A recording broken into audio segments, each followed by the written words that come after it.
It's a bit too early to be filling that engine bay with the ST170 lump, but in this video, I am going to be adding some bits to Heidi's engine bay. But before that, I want to show you what I've been revisiting. There was a problem. Raining again. Ran out of gas. Rust.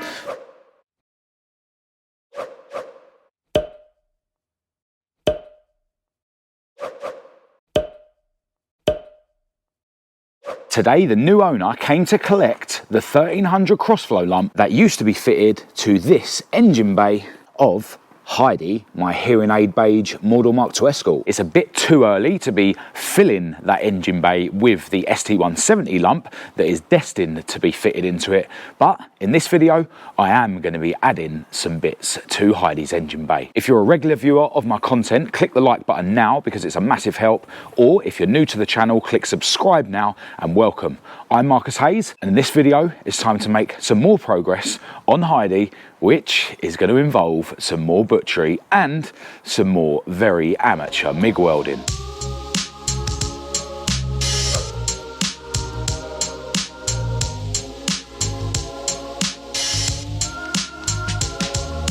Now, as you can see, I'm rocking a fresh, well overdue haircut and beard trim, and I'm rocking a very fresh Mk2 Escort Series 1 RS Turbo t-shirt from my company Petrolhead Style. This is the brand new collection, which is now available at www.petrolheadstyle.com. As usual, we've got t-shirts, sweatshirts and hoodies in a variety of colours in all the sizes. We've got 7 different types of mugs, and we've got stickers and magnets. So head over to petrolheadstyle.com now to check out the new collection and all the other cool car themed products that we've got on offer. I've actually come round here in Lenny, my beautiful girlfriend Kat's Focus, and Kat is waiting for me in the passenger seat because today we're going round to Kat's parents for some dinner. But whilst I was round here giving the engine to its new owner, I thought I'd start this video and show you what I'm going to be cracking on with in this video. Also, I've got some bits to show you that were very kindly sent to me by a couple of subscribers. But before that, I want to show you what I've been up to since the last video that I filmed around here, which is revisiting something based on some advice from loads of you guys. So in a recent video, I fitted this large gearbox tunnel to Heidi to make gearbox removal a lot easier. With Maud, my other model Mk2 Escort, it has been an absolute nightmare whenever I've needed to change a clutch. So this was one of the things that I definitely wanted to do to Heidi to make things easier to change clutches on this car. And loads of you got in touch to say that I didn't put enough welds on this tunnel. And as you can see, I've dug away a load of the sealer and just chucked on a load more welds. I haven't fully seam welded it all the way around because I do think that that's overkill, but you know, I've done a load of welds there, a load of welds there, a load of welds there, a load of welds there. You know, you get the picture. A load there, a load there, a load there. The same round the other side. And as you can see, from all this penetration, I've done a ton more underneath as well, where the bulkhead metal was bent round to meet the tunnel. So I am very confident that this is now welded in strong enough. And yeah, as always, massive thanks to everyone who gets in touch with advice. You know, I do listen to you guys, even if admittedly I don't follow every bit of advice that I'm given. But yeah, I just find the welder a lot easier to use now that I'm using the 0.8mm wire. And yeah, you're just able to lay down bigger welds.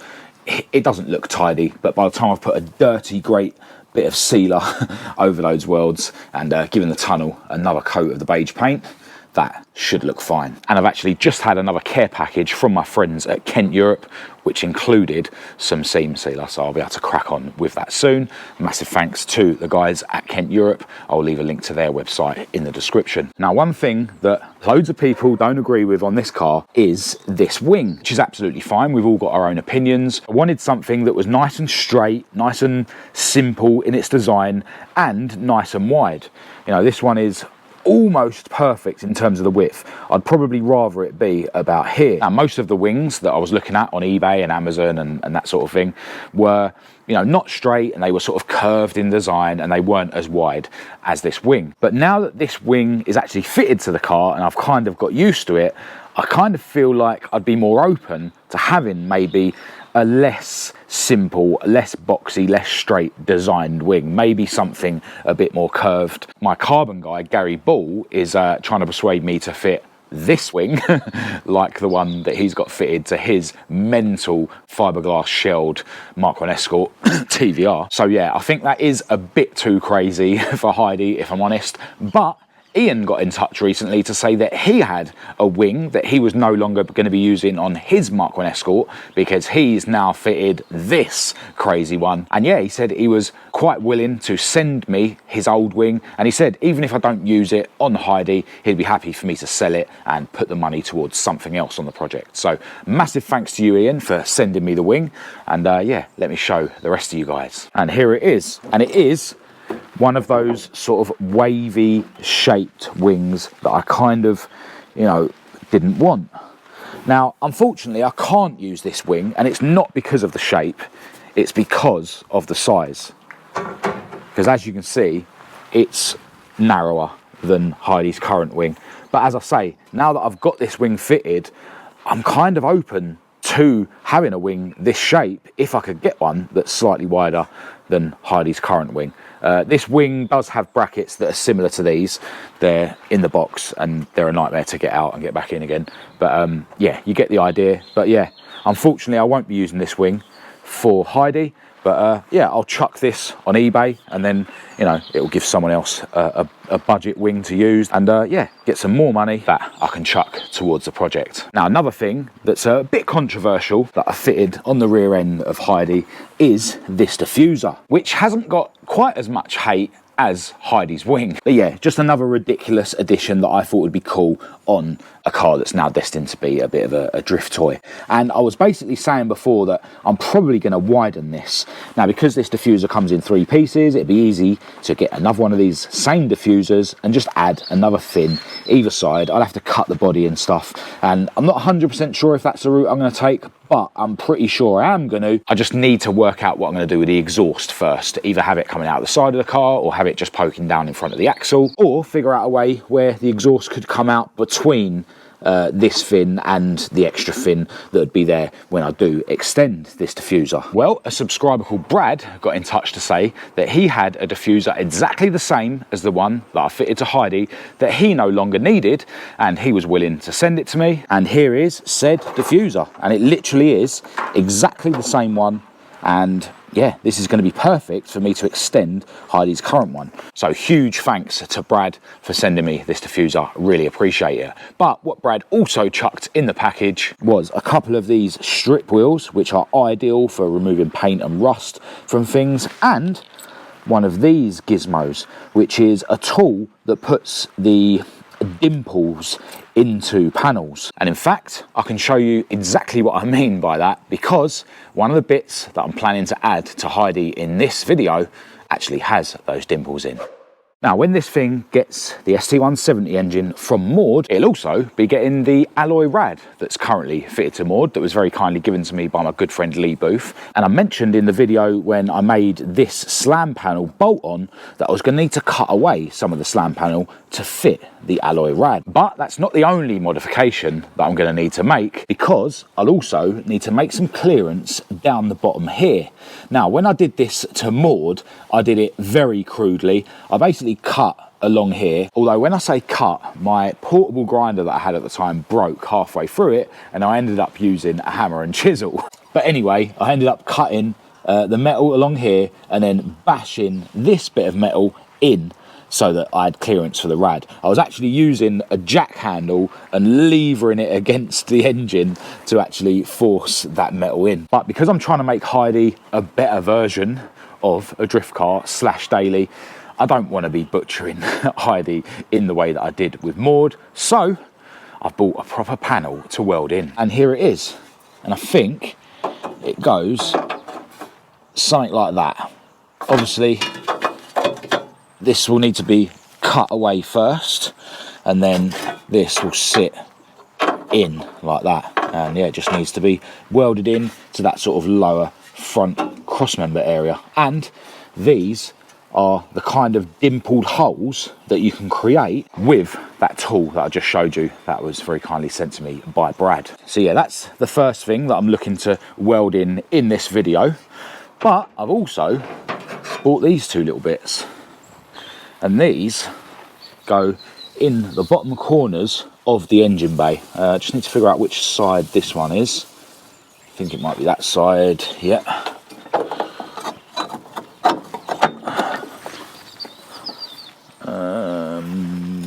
Yeah, I think that's right. So yeah, that will go in like that. It's going to need trimming to make it fit nice and snug here and here, and with that welded in and with the same the other side, it's going to make the body shell more rigid and should help the steering geometry stay in its right place even when it's under the strain of drifting. Just put the other one in place as well. So yeah, you get the idea.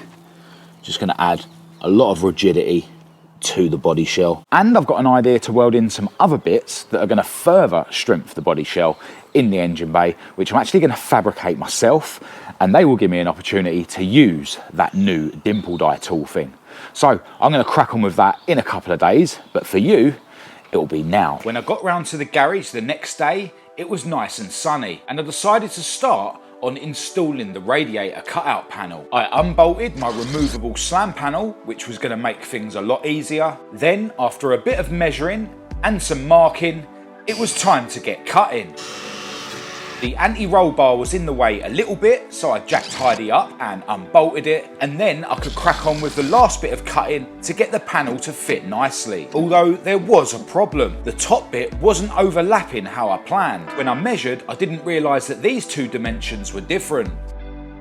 The solution was to attack the corners. First with the angle grinder and then with my hammer. This allowed the cutout panel to sit in a much better position for welding. I removed the anti-roll bar brackets to get them out the way, and then I cleaned up the metal around the hole that I'd created. And then I decided to attack the surface rust on the inside of the hole with my wire brush and the drill as well. After a quick hoover out, I applied some cure rust on the inside, and whilst that was doing its thing, I turned my attention to the cutout panel. I wanted to bend the lower bit down so that it followed the shape of the car better, and after some bending and some hammering, it was definitely fitting a lot better at the bottom. I wanted to MIG plug down the sides of the panel, so I drilled holes for those. Then I ground the lips on the cutout panel and then keyed up the inside with some sandpaper, ready to apply the weld-through primer from my friends at BODICRAFT in Watford. I mainly focused on spraying the lips and the inside of the panel, and then I chucked a load on the bare metal around the hole on the car as well. At this point I was pretty much ready to weld the cutout panel in, so it was time to prep the gussets. First things first, I mocked them up and marked around where they were going to be with my Sharpie. I now knew exactly where I needed to bare metal on the car to weld them in, but I needed to attack them with my grinder a bit to make them the perfect shape. And after a lot of trial and error, they were fitting a whole lot better, without any major gaps around the edge, which could cause problems when I'm welding. With the clutch cable out of the way, I used my grinder to bare metal along my Sharpie lines, and then I went over the areas with the wire brush on the drill. Then I grabbed the Aquasol from my friends at Kent Europe and cleaned the areas up before spraying the bare metal with the weld-through primer. I then grabbed the rubber guard from Kent Europe and sprayed it inside the radiator cutout panel hole. It was time to prep the gussets next. I gave them a quick wire brush and a spray with the weld-through primer, and then that was all three pieces ready to weld in. The next day, the weather couldn't make its mind up. One minute it was sunny, the next minute it was raining. So I decided to start working with Heidi inside the garage. And with the welder hooked up, I started tacking the pieces in, focusing on the upper areas that I was able to get to without jacking the car up. The weather looked like it was going to continue behaving itself, so I pulled Heidi out and jacked her up, and then started welding the lower bits on the panels. I decided to fully weld the lower bits whilst I was under the car. It definitely didn't look pretty, but I am no fabricator. The lower bit of the radiator panel required some hammering before I could get welding. Again, the results were not pretty, but it'll do. Whilst I was under the car, I cracked on with grinding down the welds, but as I was doing so, it did start raining again. So I chucked Heidi back in her garage and cracked on with finishing the welding on the upper bits. But then I ran out of gas. The next day I came round to the garage armed with more gas and finished the welding on the upper bits. And then it was time to start taking steps to hide my shocking welds. The gussets were a lot harder to grind down than the radiator cutout panel was, but once all the grinding was done, I then hit the welds with a wire brush on a drill, and things were definitely starting to look a little bit better. But I wasn't finished yet. After a quick sweep and a hoover out, I grabbed the epoxy primer from Kent Europe and applied it to all the bits that I'd welded, trying not to get too much overspray anywhere else. Then it was time to completely hide the welds with the Kent Quick Seal. I chucked it on quite thick on purpose and tried not to smooth it out too much with my fingers. And that was job done. Not too bad, even if I do say so myself, especially for an amateur idiot. Alright, well, after days and days of dodging the weather, I've finally got somewhere. And we've got the gussets welded in, and also the radiator cutout panel. Now, these gussets were particularly difficult to weld. There was some quite big gaps in places around them. I found that sometimes the welds were just ending up on the gusset and sometimes they were just ending up on the car. I initially planned to just stitch weld them in. I wasn't going to fully seam weld them, but I did decide to go all the way around in the end so that then at least, you know, the welds that are actually attaching the gusset to the car properly, there's enough of welds like that. So yeah, they're more than strong enough in my opinion.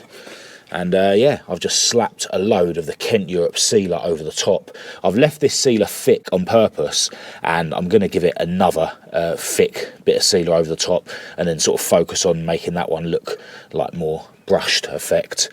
This dust here, I'll talk about that in a minute because I've been cracking on with something else that I want to weld in. But yeah, with regards to the radiator cutout panel, it was a bit difficult, you know, getting it to fit properly, mainly because I cut too much metal out, particularly on this top bit. Some of the metal is a bit thin in places, but yeah, that's more than strong enough in there now, and it will make way for the alloy rad nicely. Certainly a much neater job than I did on Maud, which was, yeah, utter butchery. One thing that is kind of annoying, I don't know how much it's going to show up on camera, and I have cleaned this engine bay a little bit, is that I've got loads of dots of rust just where, you know, there's loads of metal dust and where I've been in and out of the rain. So, yeah, I may end up having to sort of polish this engine bay, but, you know, we're going to have to do some touching up with the paintwork anyway, so it's not the end of the world. Now, I was planning to put this video out a couple of days ago. You know, I am kind of behind, things are just taking longer than expected, but it's absolutely fine. It is what it is. In an ideal world, I'd be able to put a video out every day, but, you know, that's not realistic. And I was sort of umming and ahhing whether I was going to show you this other thing that I want to do in the engine bay in this video, but I have decided to. So, yeah, let me show you that. Now, it's worth noting that just before I purchased these gussets, I was actually thinking about buying the gussets that go up here, which are just a simple triangular gusset. And then I remembered about these and decided that I'll buy these and make some gussets to go up here instead. And in between, waiting for primer and sealer to dry. And after I did the job with the gussets and the cutout panel, I've basically knocked this up, which looks like it's going to fit pretty well. I've had to dig out some of the sealer there just to make this sit more flush into the corner. But essentially, it's a bit of metal that's been cut out and folded, and I've put one of those divoted holes in it with that tool that was sent to me by Brad. And I think, for an utter idiot amateur like me, that is actually pretty impressive. So I'm now going to go ahead and make another gusset similar for the other side, which is going to involve me moving some stuff out of the way. And once I've made the other gusset, fingers crossed, I've got enough gas left and enough daylight left to weld them both in today. I unbolted the strut top, then jacked Heidi up so that I could access the nut on the back of the washer bottle bracket. And with the bracket removed, I could then put Heidi back together. The template that I used on the driver's side was actually fine for the passenger side as well, because it was just a mirror image. And once I'd transferred the template onto some steel and cut it out, I removed some sealer from the corner of the bulkhead and then kept shaving my plate down using trial and error until it was a perfect shape to fit snugly in the corner of the engine bay. I used my wide-jawed mole grips to fold the gusset where needed and then finished it off with the hammer. This is going to make it a lot stronger and it makes it look better. All that was left to do now was to put the dimpled hole into the gusset. After a couple of pilot holes, I grabbed my step drill and kept going up the sizes until the male part of the dimple die tool was able to fit through my hole. Then I put the female part of the tool on the other side and then fastened it all together with a nut, a bolt and 2 thick washers. I tightened the nut and bolt up to deform the metal, and when I took it all apart again, my gusset was complete. I gave the gussets a coat of the weld-through primer, then I bare metaled the bits on the engine bay where the gussets were going to be welded to, and then it was just a case of clamping the gussets in place and tack welding them on. Once I'd tacked the passenger side one on, I started trying to fully weld it, but then, unfortunately, my gas ran out. I had a strong feeling that I was going to run out of gas before getting those other gussets in, but I'm running out of daylight anyway. But yeah, I found it really hard to get the welds on this back bit. I was kind of hoping that I'd be able to sort of shoot the welds underneath this lip, and it will work, but I think it might have been better to just clean up all of this lip and then bang this lip down and then just weld it to the gusset. But we are where we are. I'll just get more welds in there and then I'll be able to get a cutting disc in there to make it look a bit neater. But yeah, as you would have just seen, this one I literally just got it tacked on. But yeah, there's another couple of gussets added to the engine bay, and I'm already halfway through filming another video which involves the welder anyway, so yeah, I should be able to finish those other 2 gussets off when I get the welder out next to carry on with that other video. But yeah, what a transformation. We've now got a properly welded in cutout panel for the alloy rad that will be fitted to Heidi eventually, and we've got 4 gussets now strengthening the bulkhead to the inner wings.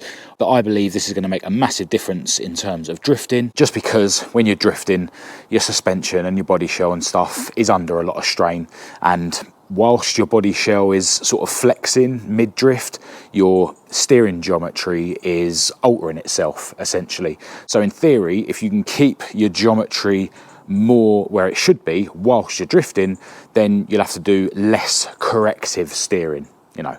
That's the theory anyway. And I think with these really old banger Fords, you know, there is a lot of flex in the shell. You know, these things weren't built to go drifting. They are just a road car ultimately. And these sort of gussets and stuff is something that the guys do on the rally cars to, again, just keep everything nice and stiff whilst the body shell is under strain. So yeah, this has been a bit of a mission. I am no fabricator, but I'm very proud of what I've achieved. Not quite finished, as we know, but yeah, as I say, really happy with what I've achieved. This bit down below the cutout panel, I do plan to hit that with the rubber guard from my friends at Kent Europe, but I've run out of it. So yeah, it looks a bit messy down there, but that will tidy it up nicely. And then, you know, all this area will just get painted when we inevitably have to touch up bits in the engine bay. But yeah, we can do that when this thing goes to get painted on the exterior. Before I do that, I really do need to pull my finger out and get the last bits of filler work done. We've got both rear quarters still not finished. Some bits going on this rear panel that I started ages ago as well. And yeah, I've got some bits to finish up in the cockpit now as well, of course. What with all the sealer around the edge of the tunnel. We've burnt some more sealer during this video down there. Inevitably it will be the same on the other side. Yes, it is a shame to start burning sealer and paint, But that's what happens when you change your mind with what direction you want to go with your project, and ultimately you can't make an omelette without cracking a few eggs. So I need to get myself packed up and jump in INSTA, my Mark 1 Escort, to make my way home. I'll just give you one more look at my bodge up welding in Heidi's engine bay. And with that, it's time for me to end this video. If you did think it was any good, please do give it a thumbs up and a share. If you didn't, feel free to give it a thumbs down. Check the links in the description to follow me on social media. I'll leave my email address down there for anyone who wants to contact me. I'll leave a link to my website and the Petrolhead Style website in the description. Definitely go and check out the brand new Series 1 RS Turbo collection at Petrolhead Style. Got to send a huge thanks, as always, to my patrons for your ongoing support. But other than that, until next time, thanks for watching.